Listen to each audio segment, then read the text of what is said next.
lagi di podcast aku. Hari ini aku bakal bahas topik yang relate banget nih, terutama buat kamu yang lagi ngejar kampus impian. Karena jujur aja, perjalanan menuju kampus impian itu nggak sesimpel kayak motivasi-motivasi yang ada di TikTok. Dan entah kenapa lagu itu selalu viral setiap tahunnya dan membersamai mereka yang lagi ngejar impian mereka. Oke guys, by the way, kalau lagi ngomongin kampus impian, yang ada di pikiran kita tuh pasti langsung ke peluang kerja yang lebih banyak, fasilitas belajar yang lebih oke, atau sekedar gengsi yang nempel sama nama kampus. Namun kenyataannya, ada beberapa orang yang ngelakuin hal itu tuh nggak sepenuhnya karena keinginan mereka, melainkan takut dianggap ketinggalan arah hidup. Apalagi kalau udah ngeliat temennya yang udah mulai mencapai target-target mereka, atau orang-orang yang udah mulai nanya, kamu mau kuliah di mana? Nah, itu tuh sebenarnya bisa dijadiin motivasi sih guys. Tapi lama-kelamaan, kalau semakin kita memikirkan omongan-omongan yang tadi, yang datang tuh bukan motivasi lagi, melainkan tekanan. Yang ujung-ujungnya tuh bikin stres gak jelas dan akhirnya gak dapet esensi apa-apa. Dan di balik cerita ngejar kampus impian ini, ada realita yang jarang banget dibahas, yaitu setiap orang punya akses yang berbeda-beda. Ada orang yang udah punya fasilitas yang memadai, tapi juga sebaliknya. Ada orang yang harus kerja 2 kali lipat untuk mendapatkan akan hal itu.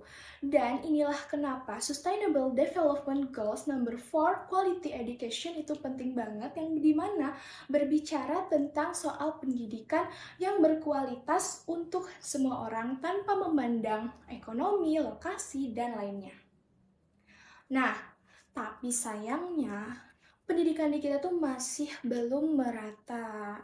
Dan menurut aku tuh yang semuanya bikin kompleks itu ada di sosial media. Dari sosial media ini kita ngelihat orang-orang yang udah diterima di kampus ini, lolos seleksi itu. Dari situlah kita mulai membandingkan pencapaian orang lain dengan pencapaian kita. Kita ngerasa seneng sih, beneran. Tapi di sisi lain kadang muncul pertanyaan yang kayak, kok aku belum kayak dia ya? Kok aku gini-gini aja? Padahal guys, setiap orang tuh punya start line yang berbeda-beda. Ada yang harus belajar sambil kerja, ada yang harus bagi waktunya sama urusan keluarganya, dan ada juga yang harus pulih dari burnout-nya. Jadi bukan soal siapa yang lebih hebat, melainkan siapa yang punya lebih akses dahulu. Nah, disinilah Sustainable Development Goals mengingatkan kita bahwa setiap orang tuh berhak mempunyai pendidikan yang berkualitas, termasuk ngejar kampus impian kalian nih.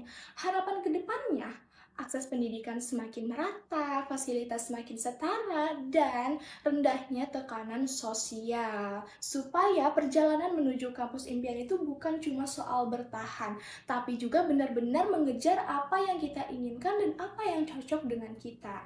Dan kalau kamu lagi capek ngejar target, itu wajar banget. Istirahat boleh banget, tapi menyerah bukan pilihan. Tapi ingat ya teman-teman, masa depan kamu itu nggak ditentukan sama satu nama kampus. Yang penting adalah perjalanan dan diri kamu yang terus berkembang. Oke. Thank you udah dengerin podcast ini. Semoga kamu punya lebih banyak perspektif tentang perjalanan menuju kampus impian kamu dan kenapa akses pendidikan itu penting banget. Sampai ketemu di episode selanjutnya. Bye-bye!